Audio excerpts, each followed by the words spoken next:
Direct. అంత మంచి ప్రభుత్వ ఉద్యోగాన్ని కాదని ఆస్ట్రేలియాకి ఎందుకు వెళ్ళిపోయారు మీరు? Good question again. అంటే ఒక లైఫ్ అనేది ఒక ఏజ్లో, ఒక సర్టెన్ ఏజ్లో నేను ఐ వాజ్ జస్ట్ 23. సో నేను ఆ టైంలో కొన్ని క్యాల్కులేటెడ్ రిస్కులు చేసుకోవాలి. మన గోల్ పెద్దది, బయటికి చెప్పకపోయినా మన గోల్ హై గోల్ ఉంటుంది. ఎట్లా అక్కడెక్కడో ఉండాల్సిన గోల్ని ఆ టైంకి, ఇప్పుడు మనం ఆ టైంకి నేను అక్కడనే నేను ఇది సాధించాలి అది సాధించాలంటే నవ్విపోతారు జనాలు. అరే ఈమె రోజు పోయి ఇట్లా ఎక్కే బస్సు దిగే బస్సు, ఈమెకు ఇంజనీరింగ్ సీట్లు వస్తాయా, ఈమె ఇట్లా జాబ్ చేస్తుందా అనుకునేటోళ్ళ దగ్గర నేను ఎమ్మెల్యే అవుతా, మినిస్టర్ అవుతా, అట్లాంటి గోల్స్ మనం చెప్పలేం కదా.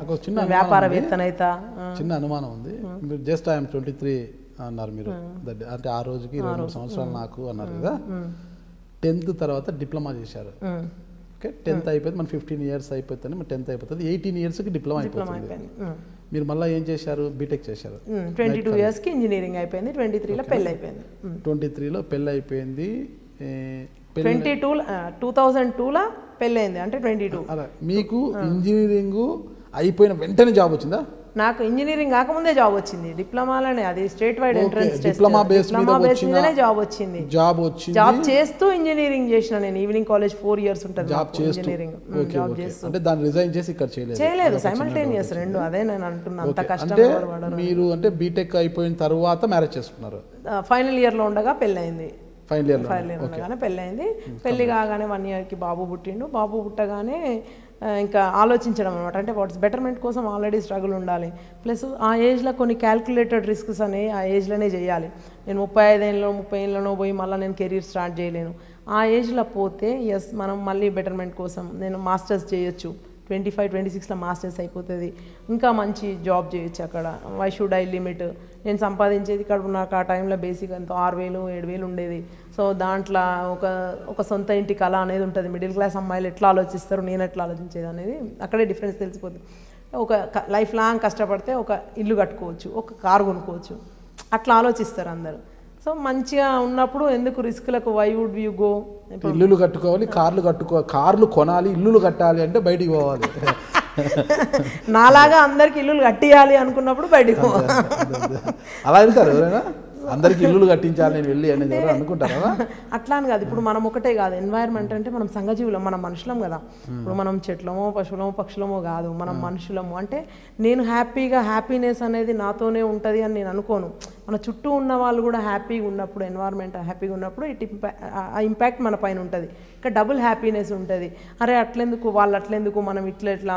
సో వాళ్ళకి అవకాశం లేదు. నేను బయటికి పోయి, ఇప్పుడు మా అక్క ఎంఎస్సి, ఆమెదంతా ఎంఎస్సి కెమిస్ట్రీ, అట్లా తనంతా డిఫరెంట్. తను బీఈడీ చేసి తను టీచర్ ఉద్యోగం. వాళ్ళు ఇంకా అంతగా ఆలోచిస్తారు, కన్ఫైన్డ్ గిరిగీసుకొని అందులోనే ఆ కంఫర్ట్ జోన్లోనే ఉంటుంది.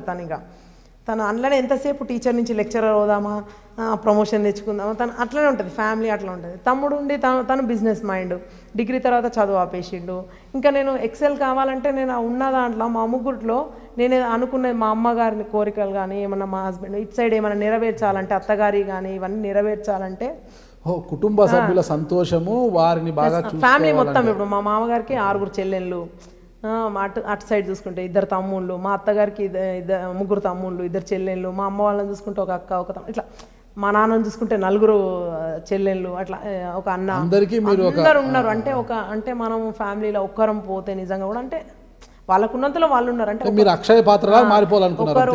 ఒకరం ఆబ్వియస్గా ఒకరు చేస్తే, అంటే ఏదున్నా చిన్నది ఏదన్నా ఉన్నా కూడా ఆ ఆఫీస్ చుట్టూ తిరగడం, ఈ ఆఫీస్ చుట్టూ తిరగడం, మనకెందుకు ఈ కర్మ? మన దానిలోనే ఒక మంచి బెటర్మెంట్ పొజిషన్లో మంచి పొజిషన్ ఉంటే అందరినీ సాల్వ్ చేసుకోవచ్చు కదా. అట్లీస్ట్ మన ఈ పరిధిలో ఉన్న కాడికి మనం సాల్వ్ చేసుకోవచ్చు కదా. సో అట్లా ఆ దిశగా ఆలోచించి నేను ఆస్ట్రేలియా పోయినా. అక్కడ మాస్టర్స్ జాయిన్ అయినాక మళ్ళీ అక్కడ గవర్నమెంట్ జాబ్, నాకు మళ్ళీ అదొక ఛాలెంజ్, జాబ్ ఆఫర్ వచ్చింది.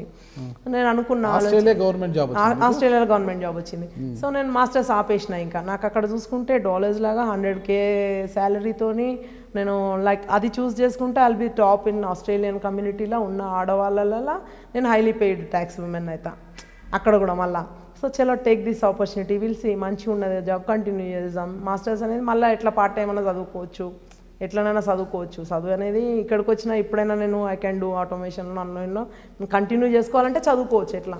సో జాబ్ అనేది మంచి ఆపర్చునిటీ అని జాబ్లో జాయిన్ అయిన తర్వాత ఇంకా అక్కడ అయిపోయింది నా కుటుంబము నేననే పరిధి దాటి సొసైటీ ఇట్లా అంటే మన ఏజ్ పెరిగిన కొద్దీ మన ఆలోచన విధానం పెరుగుతుంది. అప్పటికే ఈయన కేసీఆర్ గారు 2001లో అయినా మళ్ళీ బై ఎలక్షన్కి పోవడము, మా ఇంటి నుంచే మళ్ళీ అది కూడా వీళ్ళందరూ అప్పుడు టీడీపీలో ఉన్నారు, అందులో ఉన్నోళ్ళు మన స్పీకర్ గారు అయితేంది వాళ్ళైతేంది ఇంకా వేరే పార్టీల వాళ్ళు అన్ని పార్టీల నుంచి ఉన్నారు అందరూ.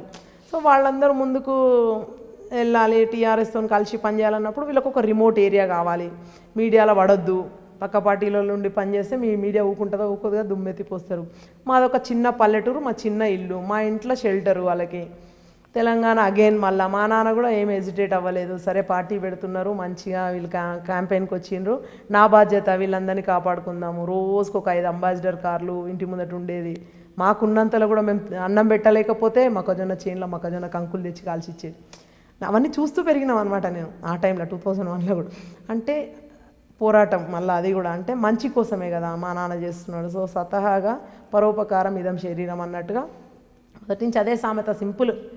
మనం ఎదుగుతూ 10 మంది మన నీడలో ఎదగాలి, అదొక్కటే అనమాట. మా నాన్న మొదటి నుంచి కూడా పాటిస్తున్నారు అందరు ఇప్పుడు.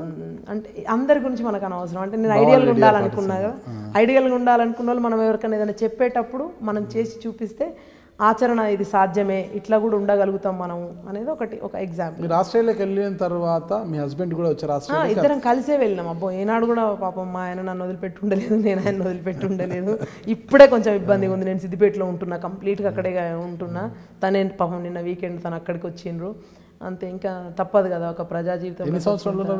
11 years ఉన్నాం. 11 years ఉన్నాము. 8 years నేను ఒకటే కంపెనీకి పనిచేసిన, తర్వాత విఆర్ఎస్ పనిచేశారు. ఆస్గ్రిడ్ అని, it's electricity company again.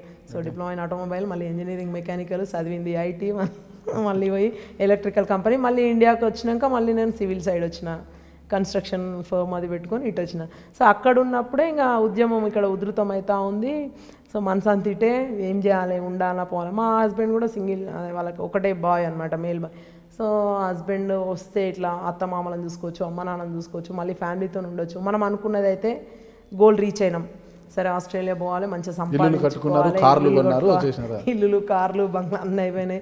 So what next అంటే మనం కూడా అప్పటి నుంచి కూడా మళ్ళీ సర్వీస్ ఎక్కడ వదలలేదు. ఆడున్నా కూడా నేను కో-ఫౌండెడ్ ఆస్ట్రేలియన్ తెలంగాణ ఫోరం, మళ్ళీ తర్వాత టీడీఎఫ్ అనేది ఒకటి ఉంది, తెలంగాణ డెవలప్మెంట్ ఫోరం అని. లైక్ నేను ఆస్ట్రేలియాలో అక్కడి నుంచి కూడా పనిచేసిన. ఇక్కడ మాకేంటంటే అన్ని కంట్రీస్ నుంచి రిప్రజెంటేటివ్స్ ఉంటారు, ఖచ్చితంగా వాళ్ళు ఇంత అనుకొని మనిషికి ఇంత, ఇలా కంపల్షన్ ఏం లేదు. ఇట్స్ మన ఏమంటారు ఆర్గనైజేషన్ ఎన్జిఓలా అనేసి అది కూడా. సో వచ్చి వాలంటరీగా మనిషికి డబ్బులు వేసుకొని మాకు కొన్ని ప్రోగ్రామ్స్ తీసుకున్నాం, సంకల్ప్, భారతి, జై కిసాన్ అని మంచి మంచి ప్రోగ్రామ్స్ తీసుకొని ఇండియాలో ఎవరు అవైలబుల్గా ఉంటే వాళ్ళు పోయి ఆ ఊర్లలోకి పోయి, ఇప్పుడు స్టాప్ సూసైడ్స్ అని పాపం రైతులు చనిపోతుంటే వాళ్ళ దగ్గరికి వెళ్ళి చెప్పడము, మేము ఉన్నామని ఒక భరోసా ఇవ్వడం, ఆ కుటుంబంలో నుంచి ఒకరికి ఉద్యోగం ఇవ్వడం, వాళ్ళు ఏదైనా పని చేసుకుంటామంటే వాళ్ళకి స్కిల్ డెవలప్ చేసి ఆ పని అప్ప చెప్పడం, ఇట్లాంటి చాలా చేసినాం అనమాట. మంచి సేవ, ఒక బేస్ మంచిగా చేసుకున్నాను నేను. అంటే మొదటి నుంచి కూడా తెలంగాణ డెవలప్మెంట్కి ఈయన పార్టీ పెట్టినప్పుడు కూడా, మన కేసీఆర్ గారు పార్టీ పెట్టినప్పుడు కూడా 1999లోనే మాది తెలంగాణ డెవలప్మెంట్ ఫోరం అనేది జయశంకర్ గారి చేతుల మీదుగా అది అమెరికాలో పురుడు పోసుకుంది. తర్వాత అన్ని కంట్రీస్కి వాకింది. తర్వాత నేను 2004లో నేను యాక్టివ్ అయినా ఆస్ట్రేలియా పోయినాక. సో ఇండియాలో ఉన్నంతసేపు ఇదే చట్రం, సంసారము, ఇల్లు, పిల్లలు, ఇదే కదా చట్రంలో ఉండే. అక్కడికి పోయినాక ఏంటంటే టైం దొరికింది, భర్త ఒక్కడే, అత్త మామలు ఉండరు, అమ్మ నాన్న ఉండరు. ఆ టైం అంతా చలో సమాజానికి ఇద్దాము. అక్కడ ఇప్పుడు తెలంగాణ డెవలప్మెంట్ ఫోరంకి ప్లస్ ఆస్ట్రేలియన్ తెలంగాణ ఫోరంకి నా సేవలు అందించిన. సో ఇక్కడ నుంచి వచ్చే ప్రతి వాళ్ళకి, అక్కడికి స్టూడెంట్స్ వస్తారు కదా, వాళ్ళకు ఒక గైడెన్స్, అంటే మీరు బ్యాంక్ అకౌంట్ ఇట్లా ఓపెన్ చేసుకునే దగ్గర నుంచి ఈ కాలేజ్ ఇట్లా ఉంటుంది, మీరు ఇట్లా పోవాలి, తర్వాత జాబ్ ఇక్కడ చేసుకోవాలి, జాబ్స్ చూపించడము. కొందరికైతే షెల్టర్, అంతెందుకు మన వాళ్ళందరూ మన ఇంట్లో ఉన్నోళ్ళే వచ్చి. సిడ్నీ అంటే భవానీ, అట్లా ఒక పేరు నాకు. సిడ్నీ అంటేనే భవానీ ఉంది. తెలంగాణ నుంచి ఎవరైనా సరే, మన మండలి చైర్మన్ స్వామి గౌడ్ గారైనా, రసమైన బాలకిషన్ గారైనా, వీళ్ళు ఒక ప్రోగ్రామ్స్కి అట్లా వస్తుంటారు కదా, ఉద్యమంలో కలిసి పనిచేస్తున్నాం అప్పుడు అందరము. స్పీకర్ గారైనా, ఎవరు వచ్చినా, కవిత గారు వచ్చినా, ఎవరు వచ్చినా అందరికీ వచ్చిండ్రు. నేను అప్పుడు ఇండియాకి వచ్చినా, నా ఫ్రెండ్ ఇంట్లో ఉన్నారు తను. అంటే మంచి అందరికీ సత్సంబంధాలు. వీఆర్ ఇన్ ఎడ్యుకేషన్, అందరం ఉద్యమంకి పనిచేస్తున్నాం. మేము అక్కడ నుండి మా వంతు కూడా తోడ్పాటు అందించడము, కాన్సులేట్ జనరల్ దగ్గరికి పోయి మేము కూడా బలంగా మా వాణి వినిపించడం. చూడండి, ప్రపంచ దేశాలు అన్నీ అడుగుతున్నాయి, ఒక ప్రాంతం వారు బలంగా వాళ్ళ అస్తిత్వం కోసం పోరాటం చేస్తున్నప్పుడు మీరు ఎందుకు ఇయ్యరు? సో కాన్సులేట్ జనరల్ ద్వారా ఇండియన్ మన ఇక్కడికి పంపించడం. ఎంబసీకి మన ఎంబసీకి పోయి ఇవ్వడము, తర్వాత ప్రెసిడెంట్ గారికి ప్రైమ్ మినిస్టర్ గారికి ఇవన్నీ మా రిప్రజెంటేషన్స్ ఇవ్వడం పంపించడం. సో ఇవన్నీ చేసినాం అనమాట. సో ఓవర్సీస్కి అక్కడ పెట్టి మేము ఒక శాఖని ఇట్లా పెట్టుకొని పాయింట్ ఆఫ్ కాంటాక్ట్ ఎవరు వచ్చినా భవానీ అనేది ఒకటి ఉండాలి అక్కడ, అట్లా పెట్టుకొని చాలా హెల్ప్ చేసినాం అనమాట. భవానీ తల్లి ఆశీర్వాదం. అప్పుడు ఎట్లా అంటే అసలు మన వాళ్ళు జై తెలంగాణ అనడానికి కూడా ఇబ్బంది పడేటోళ్ళు ఆ టైంలో. ఎందుకు అంటే ఉమ్మడి రాష్ట్రం కదా, సో అక్కడ ఉన్నారు, వాళ్ళకి ఏం అవసరము, అనవసరంగా జై తెలంగాణ అంటే ఆంధ్రోళ్ళు కూడా ఉన్నారు పక్కన, వీళ్ళతో పెద్ద ప్రాబ్లము ఎందుకు అని మేమేం చేసేది వీకెండ్ అన్నీ వండుకపోయి ఏదో ఒక ప్రోగ్రామ్ పెట్టేది, వనభోజనం అనో వినాయక చవితినో ఇది నవరాత్రులనో బతుకమ్మనో పెట్టేసి ఇక బతుకమ్మకు పిలిచి బతుకమ్మలు వేసుకుపోయి పాటలు పాడి భోజనం పెడితే అట్లా జనాలను లాగడము. తర్వాత వన్స్ 2009లో అనౌన్స్మెంట్ ఎప్పుడైతే వచ్చిందో తెలంగాణ ఇస్తామని కాంగ్రెస్ గవర్నమెంట్ నుంచి, ఇంకా అప్పటి నుంచి రావటం మొదలైనరు జనాలు. సో 25 ఫ్యామిలీస్ నుంచి అది 100 ఫ్యామిలీస్ 1000 ఫ్యామిలీలు ఇట్లా జమ అయ్యి ఇప్పుడైతే లెక్కలేనంత మంది. ఇక తెలంగాణ వచ్చిన ఫస్ట్ డే అనౌన్స్ అయింది, ఇక ధూమ్ధామ్ చేసుకున్నాం మేము, మామూలుగా కాదు ఇక అక్కడ.